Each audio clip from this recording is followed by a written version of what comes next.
Alors, j'ai une mauvaise nouvelle pour tous ceux qui ont mis toutes leurs économies sur Nvidia.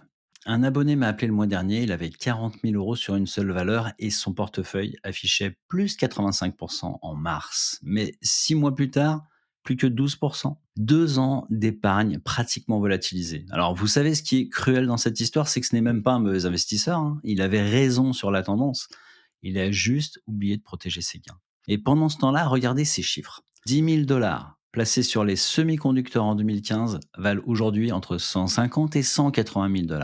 Ceux qui ont su mettre leur plus-value à l'abri ont transformé une mise modeste en véritable patrimoine. Le problème, c'est que ces titres ont déjà fait x10, x15, parfois x30. Donc la vraie question n'est plus faut-il investir dans l'IA, c'est plutôt comment capter la suite d'une éventuelle hausse sans tout rendre au premier retournement.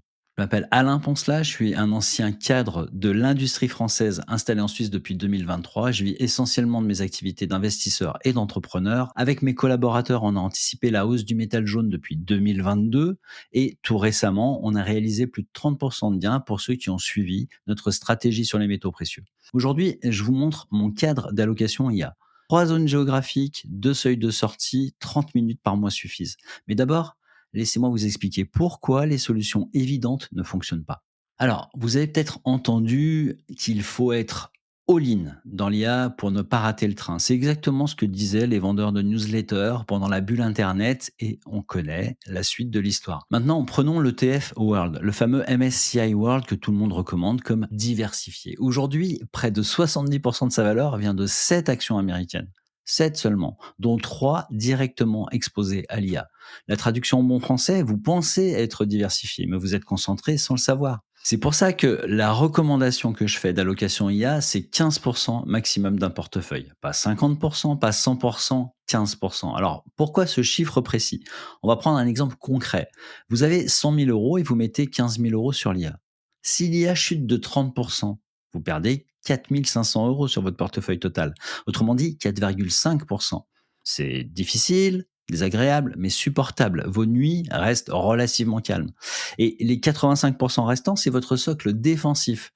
Ce que j'appelle, dans la solution 10x10, le portefeuille de Brown. Il contient des obligations, des actions mondiales vraiment diversifiées et des liquidités. Alors, ce socle monte quand l'IA baisse, donc vous pouvez renforcer au creux avec le capital que vous avez de côté. Vous captez le potentiel explosif sans mettre en danger votre patrimoine, mais attendez d'entendre la suite sur le timing. Une chute de 30% exige une hausse de 43% de votre portefeuille pour revenir à zéro. Pas pour gagner, juste pour revenir à zéro. Les mathématiques sont implacables. À 100% en action IA, c'est catastrophique, mais à 15%, le même accident devient gérable parce que votre socle amortit le choc. Votre mission ici n'est pas d'avoir raison tous les jours. Votre mission est d'éviter le gouffre, le précipice, la chute pour laisser le capital survivre au cycle. Vous pensez peut-être que le secteur a déjà explosé et que c'est trop tard. Mais alors, devinez ce que racontent les données. Les investissements dans l'infrastructure IA passent de 250 milliards de dollars en 2024 à entre 500 et 600 milliards d'ici 2026.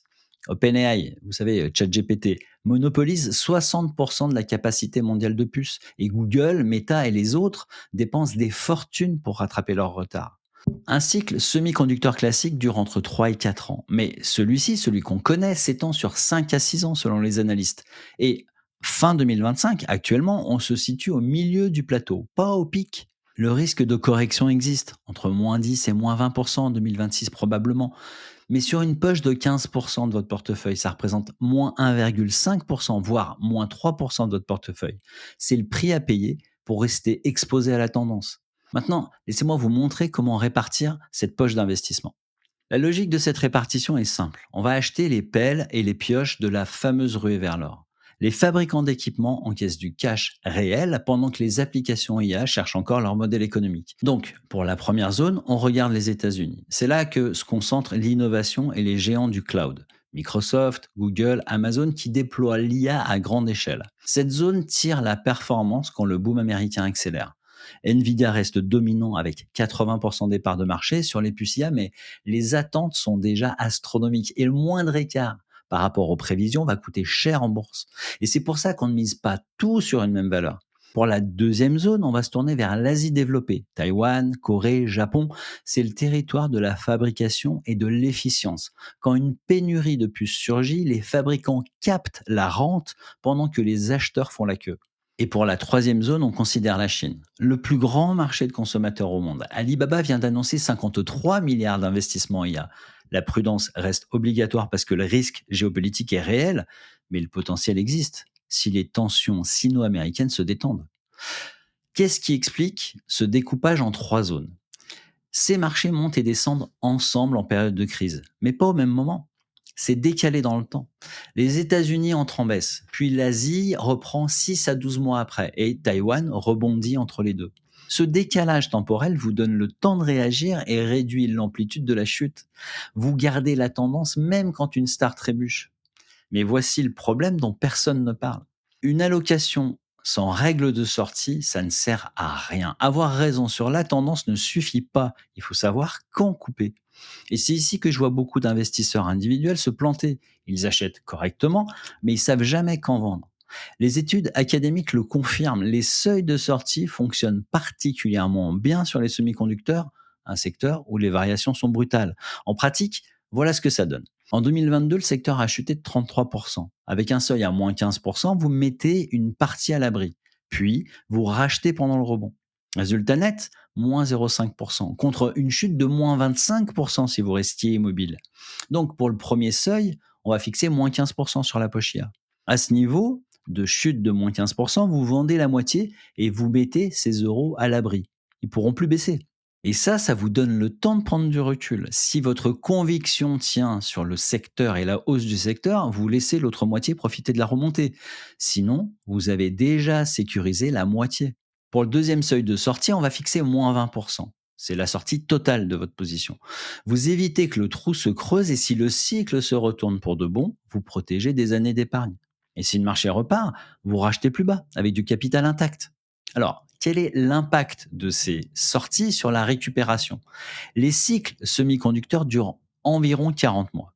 Le secteur a déjà récupéré son niveau de 2022 en 36 mois. Il affiche déjà plus 30% depuis 2025. La vraie récupération passe par l'investissement régulier. Vous entrez maintenant, vous doublez double down quand la poche atteint moins 15% et vous profitez du rebond moyen. Performance sur le cycle entre plus 12 et plus 15% au lieu de plus 5% à plus 8% seulement en restant immobile. Par contre, quand l'histoire change, on ne négocie pas avec le prix. Si on a des sanctions américaines officielles sur les valeurs chinoises, alors vous sortez de la zone Chine. Un conflit militaire qui se confirme à Taïwan, vous sortez des semi-conducteurs asiatiques. Des restrictions d'exportation confirmées, vous réduisez partiellement. Le critère de confirmation est simple. Uniquement des annonces officielles. Pas de rumeurs, pas de tweets. Vous évitez de paniquer pour rien. En pratique, configurer des alertes email sur les mots-clés critiques, 10 minutes par semaine suffisent.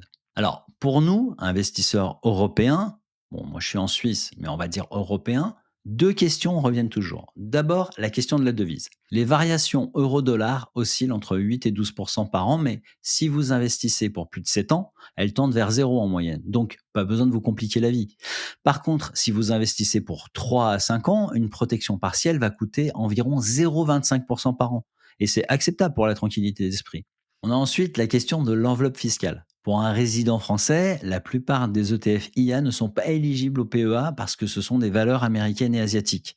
L'assurance vie ou un compte titre ordinaire, un CTO, restent vos options principales et chacune a ses avantages selon votre situation. Pour le rééquilibrage, vous n'agissez pas par calendrier mais par écart. Quand la poche s'écarte de plus de 5% de la cible, vous ajustez. Et pour le renforcement sur correction, vous utilisez uniquement de l'épargne nouvelle, jamais en vendant votre socle défensif. Ce socle existe précisément pour ces moments. 30 minutes par mois suffisent. Maintenant, soyons honnêtes, je ne sais pas si les investissements IA généreront les revenus attendus avant 2030 ou 2032. Je ne sais pas comment les tensions sino-américaines vont évoluer. Et je ne sais pas si une régulation sévère va freiner ou pas le secteur. Ce que je sais, c'est comment me positionner selon plusieurs scénarios. J'investis mon propre argent selon ce cadre. Une poche limitée à 15%, trois zones qui se relaient et deux seuils qui coupent avant l'irréversible. Sans ce cadre, c'est de la témérité patrimoniale habillée en stratégie. Avec ce cadre, votre allocation IA devient défendable. Si vous ne retenez qu'une chose de cette vidéo, capter l'IA sans rendre vos gains demande un cadre. 15% maximum, 3 zones, 2 seuils. 3 actions par semaine. Vérifiez que votre poche IA ne dépasse pas 15%. Programmez vos alertes à moins 15 et moins 20% chez votre courtier et configurez des alertes email sur les mots-clés géopolitiques. Aujourd'hui, je vous ai donné les principes. Pour la méthode complète, les ETF précis, accessibles depuis la France, le calendrier de rééquilibrage et les alertes automatisées, j'ai préparé une formation gratuite de 7 jours. Un email par jour et le lien est en description. Je n'ai aucun lien d'affiliation avec les courtiers ou les émetteurs d'ETF. J'investis mon propre argent selon ce cadre. On gagne ensemble ou on perd ensemble. Et si vous voulez savoir à quel point vous êtes surexposé ou pas sur Nvidia, je vous laisse regarder la vidéo qui s'affiche.